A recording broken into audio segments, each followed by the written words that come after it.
bila kita tanam jagung ni, dia tak boleh kata, orang panggil apa, kalau harga banyak tu kita tak boleh expand lah kita punya ni, kecuali kita buat macam produk hiliran. Okay, produk hiliran ni maksudnya jagung, kita boleh buat jagung ready to eat lah.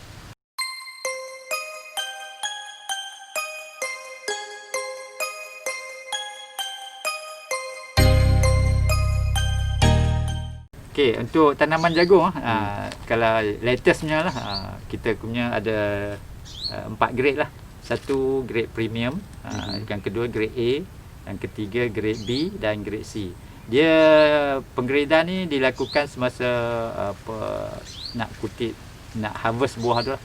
Okay, sebab kita jagung kalau kita biasa tanam jagung, kita kalau nak check jagung tu okey tak okey, kita takkan kita nak compact dia punya kulit dia kan.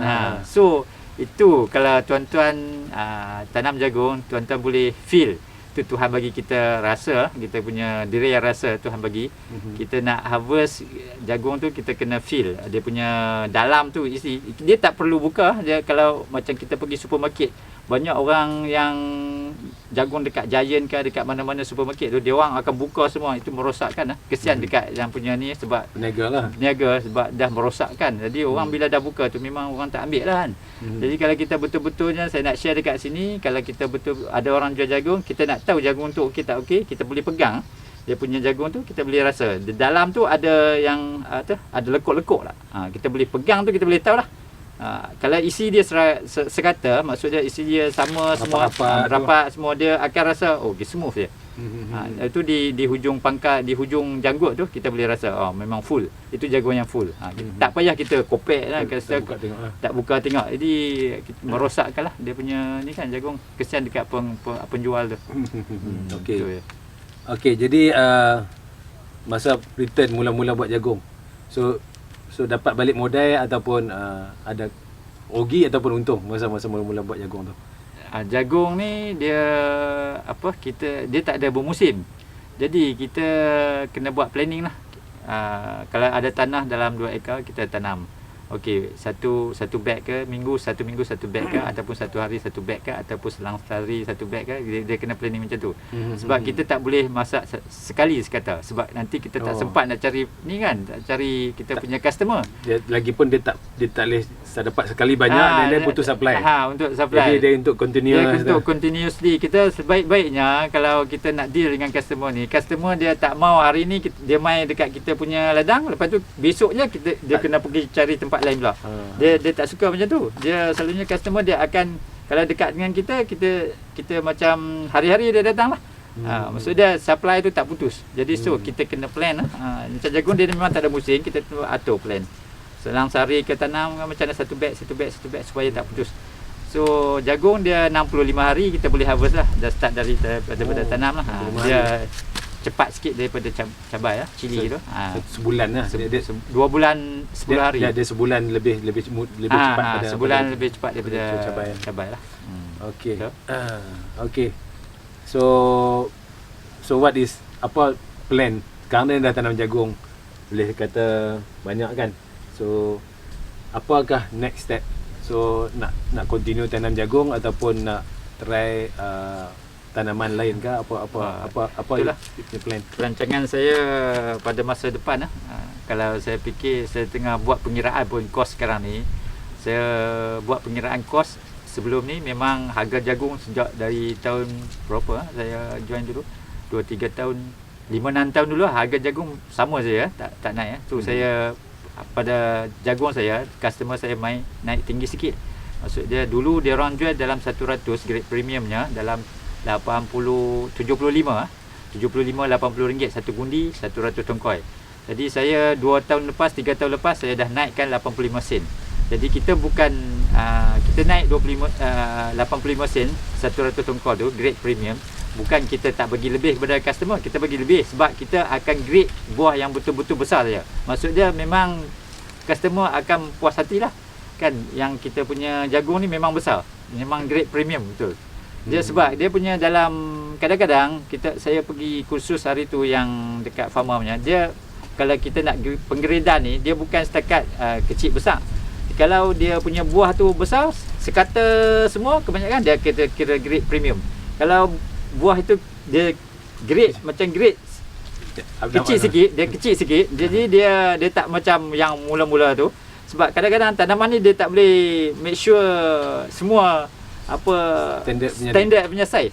Dia kadang-kadang dia satu, kadang-kadang dia musim hujan, kadang-kadang musim hujan ataupun musim yang peralihan angin lah, monsun ke apa, dia akan buah tu akan kekurangan air sikit, jadi dia kecil sikit.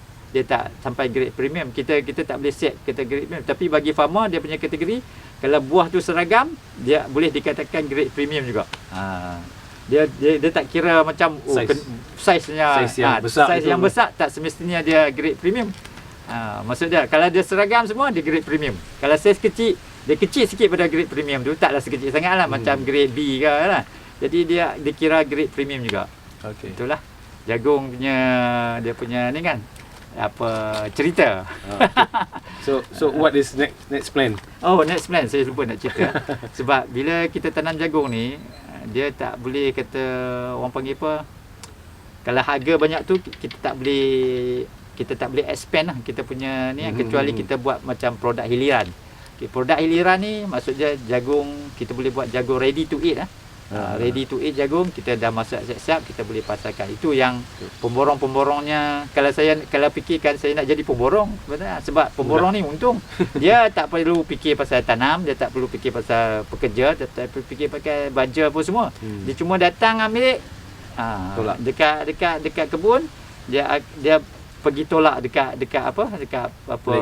penjual peniaga kecil, ataupun peniaga pasar malam. Saya pun nak jadi macam peniaga pasar malam, tapi sebab dia datang ambil, dia jual. Kalau satu tongkol jagung, kalau tuan-tuan boleh tahulah, pergi pasar malam boleh tanya sendiri, boleh beli sendiri. Satu tongkol jagung bakar saya rasa dalam RM2.5. Kalau yang rebus tu mungkin dekat-dekat RM2 jugalah, RM2, RM2.5. Kalau yang relai tu satu kad kecil saja RM2.5. RM2 lah. Dengan dia orang tambah apa cheese lah, apa top up macam-macam, susu lah apa. Itu yang membuatkan untung lah. So sekarang saya pun bertukar juga, sebab kadang-kadang saya tak limited untuk pemborong lah untuk ladang saya ni, sebab saya banyak COD. Jadi kita adalah kita punya apa keuntungan sikit lah. Taklah kita macam so direct to customer. Direct to customer. Tu saya buat apa pasaran sekarang ni direct to customer. Jadi anda boleh dapat, kalau order jagung dari ladang kami Big Y Sweet Corn ni, anda boleh dapat. Kalau hari ini harvest, hari ini juga dapat dekat anda. Jagung yang fresh lah. Jagung yang fresh. Yang betul-betul freshnya. Memang tak boleh nak feel lah macam mana, boleh rasa fresh harga apa dia punya jagung. Okey. So kalau anda ada di kawasan Arakuda, kawasan Kulim, kawasan Padang Serai, ada support lagi. Padang Serai, dan juga Pulau Pinang. Pulau. Juga Pinang. Kalau nak dapat jagung fresh daripada ladang ni, boleh kontak anda boleh lawati Facebook lah. Big Y Sweet Corn. Di sana anda boleh tengok lah apa yang saya cerita tadi. Big Y Sweet Corn. Big Y Sweet Corn. Okey, nanti saya akan ada dalam description dia punya Facebook, insyaAllah Facebook page. Dan okey, sebelum tu satu lagi berkenaan jagung ni. Ada jadi yang next step tu memang nak continue tanam jagung, tapi nak buat pasaran sendiri lah. Ya. Okey. Maaf. Okey, berkenaan jagung ni, kita ada berapa jenis jagung yang ada ditanam di sini? Atau semua sama? Jagung ada satu jenis saja. Satu jenis saja. Jagung Taiwan manis. Tapi variety ada variety dia. Kalau tuan-tuan pergi di kedai yang jual benih jagung, ada variety dia. Okey. Jadi tuan-tuan boleh pilih lah variety mana yang tuan-tuan suka lah. Kita tengok dia apa, dia nak tuan-tuan nak besar, jagung besar lah. Tuan-tuan nak macam mana dia punya satu pokok ada 2 buah lah. Ada 2 jantung 2 jantung jagung. Ada yang variety macam tu. Itulah orang cakap jagung, balik kampung tanam jagung tak semudah tu ya. Anda perlu tahu apa dia punya variety nak tanam, anda perlu tahu dia punya pembajaan. Kena belajar, carilah ilmu apa-apa benda pun kena buat dengan ilmu. Macam kita nak solat lah, kita kena ada ilmu. Lagi satu mungkin nasihat kepada, contohnya kalau orang-orang, contohnya untuk generasi baru yang start nak tak tahu nak buat apa, sama ada dia nak buat kerja di kilang ataupun kerja di sektor-sektor yang apa, sektor-sektor perkhidmatan ataupun nak mencuburkan bidang-bidang pertanian contohnya. Apakah cadangan pendapat Encik Saiful sama ada mereka ni perlu bekerja dahulu ataupun terus boleh mencebur dalam bidang pertanian? Apa pendapat Saiful? Bagi pendapat saya, kita nak berniaga ni buat apa yang ada di tangan, apa yang ada dekat kita. Okey, apa yang ada kat kita seperti kita ada kemahiran buat sesuatu, kata macam buat kuih ataupun buat nasi lemak ataupun apa-apa yang ni, sebab kita tak semestinya kalau kita nak belajar benda baru, jadi dia akan memakan masa yang lama. Jadi kita kena muhasabah diri kita kena fikir. Hanya diri kita sendiri yang tahu apa yang Tuhan bagi seseorang tu ada keistimewaannya sendiri. Jadi kita fikir apa yang kita expert dalam satu bidang. Fokus satu saja.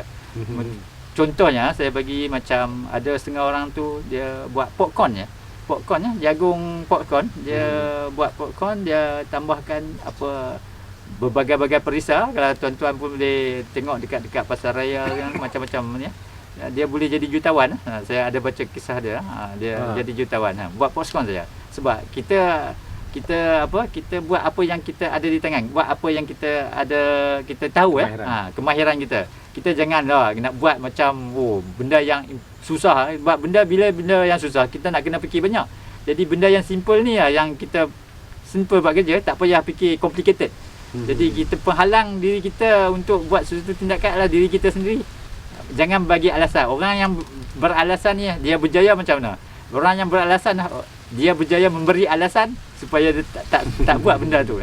Itu ya orang yang berjaya, orang beralasan yang berjaya. Dia berjaya memberi alasan. Itu. So kita lagi satu saya nak fikir apa yang kita fikir, apa yang kita rasa, itu adalah doa. Kita bersangka baik, itu adalah satu-satu yang kita perlu ada dari pemikiran positif. Setiap hari kita kena ada benda tu.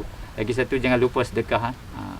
Sedekahlah yang kita jangan tinggal. Kalau setiap hari jangan tinggal.